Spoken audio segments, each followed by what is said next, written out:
A sexta aula, a dinâmica patrimonial, estuda essas variações com a finalidade de demonstrar como os diversos fatos ocorridos durante um determinado período de tempo podem ter provocado alterações na situação líquida das entidades em duas características distintas a saber: A. Variações provenientes das operações com sócios. B.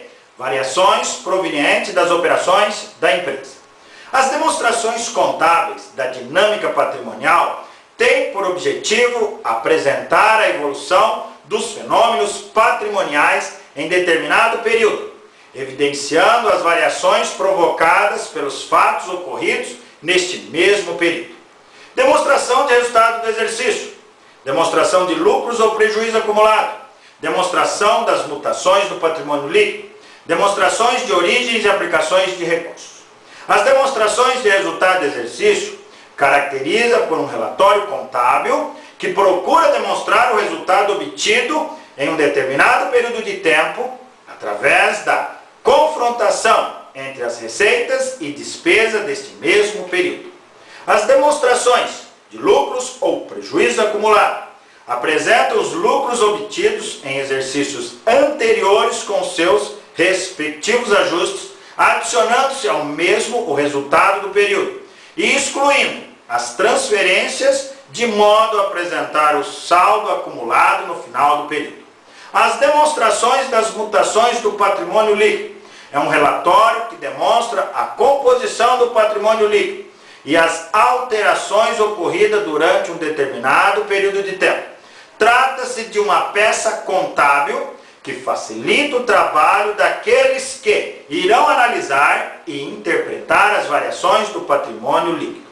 As demonstrações de origens e aplicações de recurso demonstram detalhadamente as principais fontes de financiamento da empresa, bem como onde os recursos captados foram aplicados.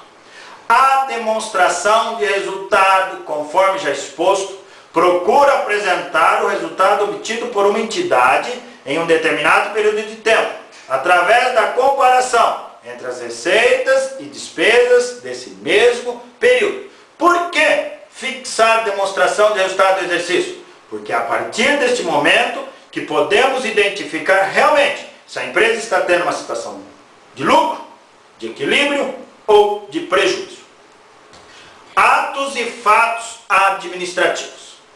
Os atos administrativos são acontecimentos que ocorrem na empresa e que não provocam alterações no patrimônio.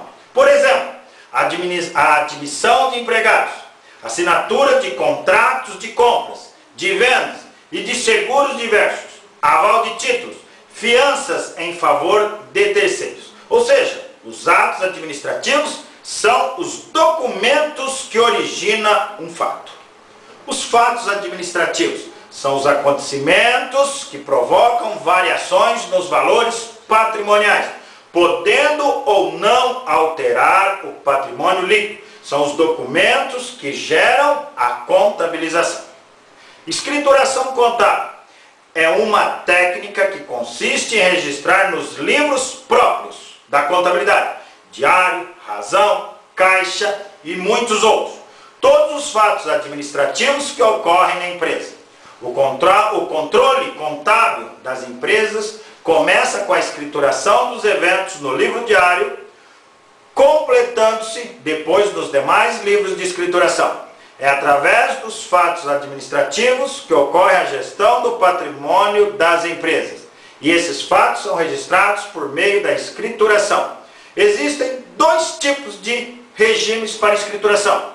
O regime de caixa, quando se registra os fatos ocorridos na empresa através da movimentação financeira, enquanto que o regime de competência registra os fatos através da ocorrência dos mesmos. A contabilidade utiliza o sistema pelo método das partidas dobradas. Para cada débito deve existir o mesmo valor no crédito. Sistemas contábeis existenciais. Primeiro, para cada débito deve existir um crédito. Segundo, para cada débito podem existir dois ou mais créditos que identificam o mesmo valor do débito. Terceiro, para 2 ou mais débitos, pode existir um crédito do mesmo valor somado no débito. Quarto, para 2 ou mais débitos, podem existir 2 ou mais créditos somados, correspondem ao mesmo valor entre o débito e o crédito. Na próxima aula, na 7ª aula, estudaremos análise do débito e crédito para o sistema patrimonial na empresa, ativo e passivo.